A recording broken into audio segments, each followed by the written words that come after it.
The sun rose like a burning coin above the Arizona plains, spilling gold over the cracked earth and the lonely homestead of Jacob Holloway, a farmer whose life had been a hard wrestle between drought, debt, and dwindling hope, yet whose spirit remained, stubbornly warm despite everything the desert tried to take from him. And this particular morning, as he walked along his fence line mending a break caused by wild cattle, he noticed a small shape sitting beneath the wide cottonwood tree, silent, still, almost ghost-like in the shimmering heat, an Apache child no older than 9 or 10. His dark hair tangled, his cheeks hollowed by hunger, his eyes sharp yet weary, the kind of look that told a deeper story of wandering and survival.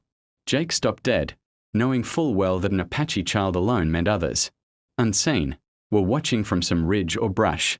Yet instead of fear he felt a tug of old memories, memories of his own. Childhood hunger. Of nights his stomach gnawed at him while he tried to sleep. Of days he survived only because someone, somewhere, gave him a bite to eat, and so, acting more from instinct than sense, he approached slowly, speaking low and gentle, "You look hungry, son." Reaching into his pocket for the piece of cornbread he had saved from breakfast, and the boy hesitated, only a moment before accepting it and devouring it with desperate speed. And Jake, heart tightening, fetched water from his canteen and a small blanket from his wagon, offering them without expecting a word in return. Though after a moment the child whispered, almost too softly to hear, "Tassin," his name, and Jake nodded, saying with firm sincerity, "Well, Tassin, you come here anytime you're hungry. As long as I've got food, you won't go without." A simple promise that felt like nothing more than decency to him, but would soon echo farther than he could imagine. Over the next days, Tassin came again and again, always quiet, always alone, and Jake continued feeding him bread, beans, roasted squash, whatever he had, never asking questions, never prying, just offering kindness. Though he began noticing footprints near the tree, larger ones, warrior-sized, circling the area, and it struck him that the Apache were watching him, evaluating him, maybe even testing him. Yet he kept his word because a child's hunger mattered more to him than his own fear, even when townsfolk began whispering that feeding an Apache was inviting trouble. That Jake was foolish, reckless, naive, but he brushed them off with a stubborn shake of his head. Still, he couldn't ignore the tracks growing in number and the feeling that unseen eyes followed him every time he brought Tassin food. And that feeling became certainty one morning when he stepped outside to find 20 Apache warriors on horseback lined up in complete silence at the edge of his farm, their faces streaked with war paint, their spears gleaming, their presence so still and powerful it felt like the air itself held its breath. And Jake, though his pulse hammered in his throat, did not step back. He simply stood, hat in hand, waiting for whatever judgment they had come to deliver. The riders parted, and from among them came a tall, broad-shouldered man with braids, streaked in silver and eyes that held storms of wisdom and strength. Tassin's grandfather, the blood chief of the White Eagle, Apache, who dismounted and walked up to the farmer, studying him with a calm, intimidating silence, then finally said, "You fed my grandson," the words heavy not with anger but with meaning. And Jake swallowed hard, answering quietly, he was hungry, and a hungry child is a hungry child. To which the chief responded by placing a weathered hand on Jake's shoulder and declaring, "A man who honors a child honors all living things. We do not forget such things." And without another word he mounted his horse, and the warriors rode away, leaving Jake staring after them in stunned confusion and the townspeople in wide-eyed fear, for none of them had ever witnessed an Apache chief offer what looked dangerously close to respect.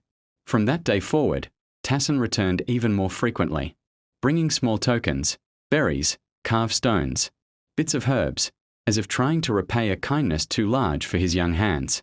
And Jake accepted each gift with a humble nod, never realizing that the bond between him and the boy was becoming the silent bridge upon which something far bigger was beginning to form.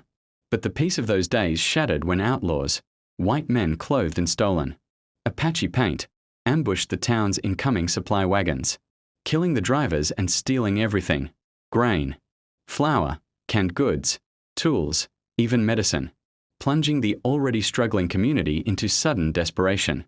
And the townspeople, panicked and starving, turned their fear toward Jake, accusing him of bringing Apache attention upon them, of causing the raid, though Jake knew instantly the truth.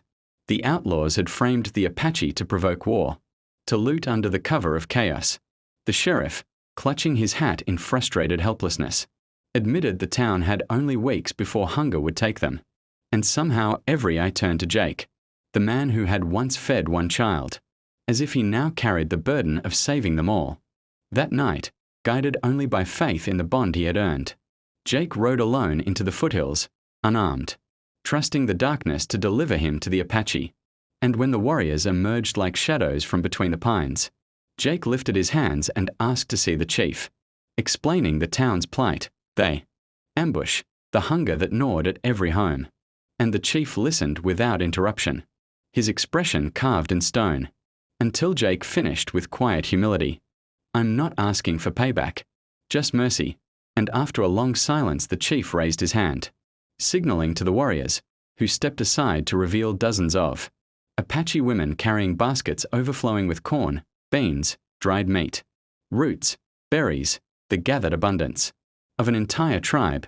And Jake felt his breath catch as the chief said, "A word is like a seed. You planted one with my grandson. Tonight, it grows."